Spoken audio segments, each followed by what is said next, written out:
बिस्मिल्लाहिर्रहमानिर्रहीम। Chief justice of Pakistan justice Qazi Faez Isa के sir की कीमत लगा दी गई है। उनके कत्ल के लिए एक फ़तवा जारी किया गया और ये कहा गया है कि जो उनको कत्ल करेगा उसको 1 करोड़ रुपए जो है वो दिया जाएगा, यानी उनकी हेड मनी जो है वो मुकर्रर कर दी गई है।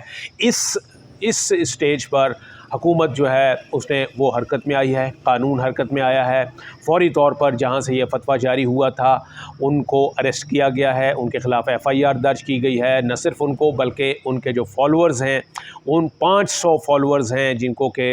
नामज़द किया गया है FIR में कि ये इस तरह की धमकी जो है वो दी गई है और कत्ल का फतवा जो है वो जारी किया गया है। हसास नौइयत का मामला था, इसी वजह से फौरी तौर पर कानून जो है वो हरकत में आया और इसके लिए बाकायदा कहा यह गया है, बल्कि कंफर्म रिपोर्ट है कि फतवा देने वाले को गिरफ़्तार भी कर लिया गया है और कुछ मज़ीद गिरफ़्तारियाँ जो हैं वो भी अमल में आएंगी, क्योंकि हुकूमत ने इस चीज़ को बहुत सीरियसली लिया है। आज एक प्रेस कॉन्फ्रेंस की गई, वफाकी वज़रा एहसन इकबाल और ख्वाजा आसिफ ने एक मुश्तरका प्रेस कॉन्फ्रेंस की सिर्फ इस एक इशू के ऊपर, और उनका ये कहना था कि किसी को मज़हब के नाम पर लाक़ानूनियत या किसी को कत्ल या किसी को पॉइंट स्कोरिंग की इजाज़त नहीं दी जाएगी और ये इंतहाई हसास किस्म के मामलात हैं। इसका मुल्क में कानून और आइन की अमलदारी होनी चाहिए और जो चीफ जस्टिस ऑफ पाकिस्तान के ख़िलाफ़ जो ये बात की गई है, उनके सर की कीमत लगाई गई है, उनकी जो हेड मनी तय की गई है,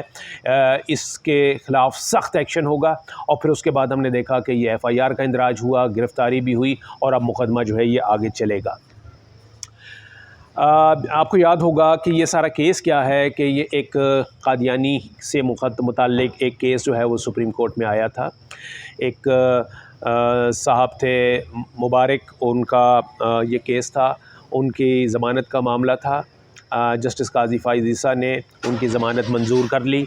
और इसके ऊपर बहुत शोर शराबा हुआ, इतना ज़्यादा कि इसके ऊपर फिर अदालत को नज़र षानी करनी पड़ी। नज़र षानी दरख्वास्तें आईं, उलमा ने यहाँ पर नज़र षानी दरख्वास्तें जो हैं वो सुप्रीम कोर्ट में दायर की। सुप्रीम कोर्ट में जब नज़र षानी का भी फ़ैसला आ गया तो उसके बाद भी सुप्रीम कोर्ट को एक वजाहत जारी करनी पड़ी कि वो जो है ये क्यों ये फ़ैसला जो है वो दिया गया, क्योंकि उसमें जो उनको जो ज़मानत वाला मामला था वो बरकरार था।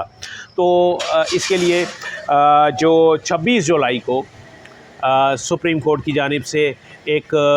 वजाहती बयान जो है चीफ जस्टिस काजी फ़ाइज़ ईसा की जानिब से, यानी सुप्रीम कोर्ट की इंतज़ामिया की जानिब से जारी किया गया। अगर मैं ये इसको पढ़ लूँ तो बहुत सारी चीज़ क्लियर हो जाएगी कि ये क्यों उसमें जस्टिस काजी फ़ाइज़ ईसा ने क्यों वजाहत जारी की थी।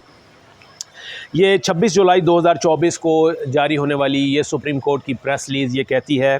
फ़ौजदारी नज़र षानी दरख्वास्त नंबर 2 बाबत 2024 में सुप्रीम कोर्ट ने 24 जुलाई 2024 को फ़ैसला सुनाया।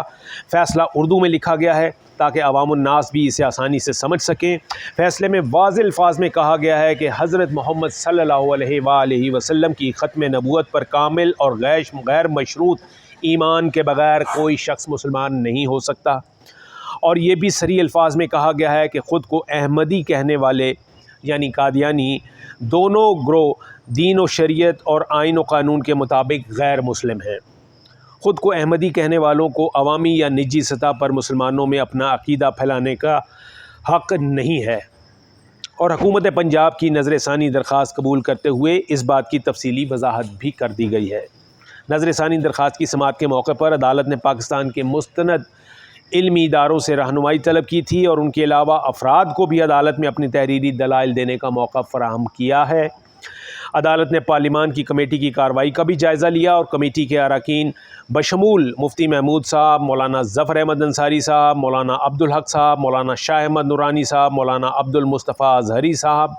मौलाना सैयद मोहम्मद अली रिज़वी साहब, मौलाना सदरुद्दीन शहीद साहब, मौलाना नेमतुल्लाह साहब, प्रोफेसर गफ़ूर अहमद साहब और दीगर नामी ग्रामी अहले इल्म के रिकॉर्ड पर मौजूद बयानात से भी रहनुमाई हासिल की।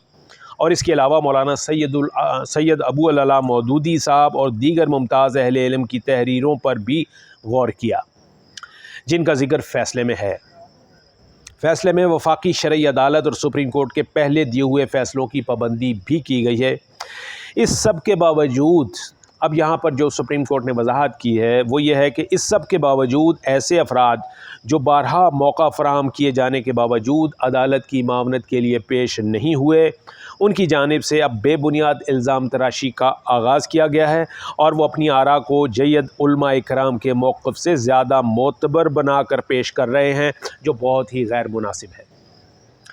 آئین شہریوں کو اظہار رائے کی آزادی کا حق دیتا ہے، مگر اسے اسلام کی عظمت یا ملک کی سالمیت کو نقصان پہنچانے کے لیے استعمال نہیں کیا جا سکتا۔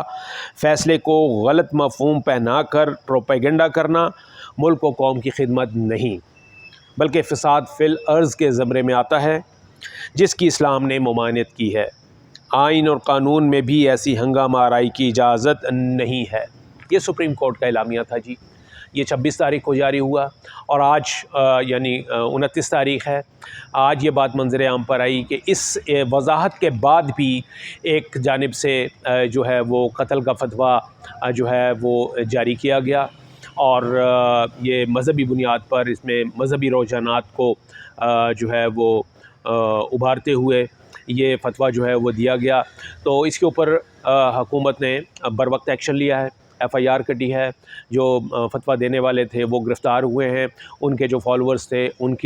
کی نامزدگی ہوئی ہے ایف آئی آر میں، مزید گرفتاریاں بھی ہوں گی۔ باقاعدہ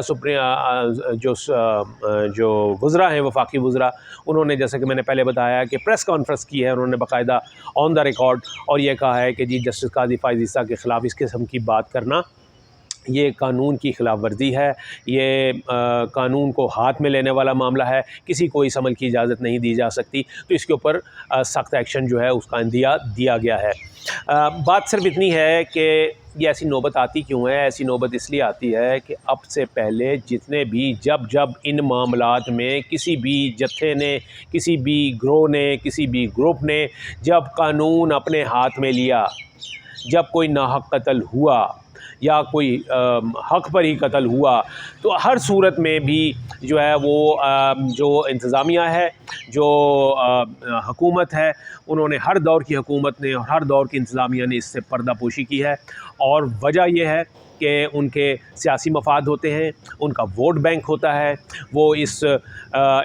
جو فورس ہوتی ہے اس کو وہ اپنے مقصد کے لیے استعمال کرتے ہیں، ان کو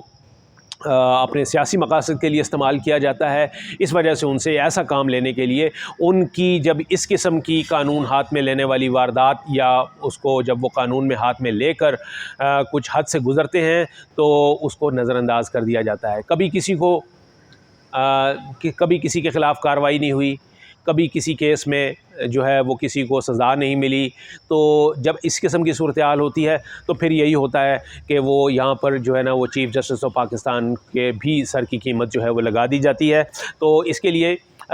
بنیادی طور پہ دیکھا جائے تو یہ حکومت قصوروار ہے کہ جس کی وجہ سے یہ اس قسم کے جو اعمال ہیں وہ سامنے آتے ہیں اور اس قسم کے فتوے جو ہے وہ سامنے آتے ہیں۔ بہرحال حکومت نے ایکشن لیا ہے، لیکن میں بتا سکتا ہوں یہ ریکارڈ کے اوپر موجود ہے کہ اس قسم کے فیصلوں میں حکومت نے ہمیشہ جو ہے وہ مصلحت پسندی دکھائی ہے اور کبھی اس طریقے کا ایکشن نہیں لیا، اور جو ملزمان یا مجرمان جو بھی تھے کبھی ان کے خلاف کوئی حقیقت میں کارروائی کرنا حکومت نے گوارا نہیں کیا۔ Thank you.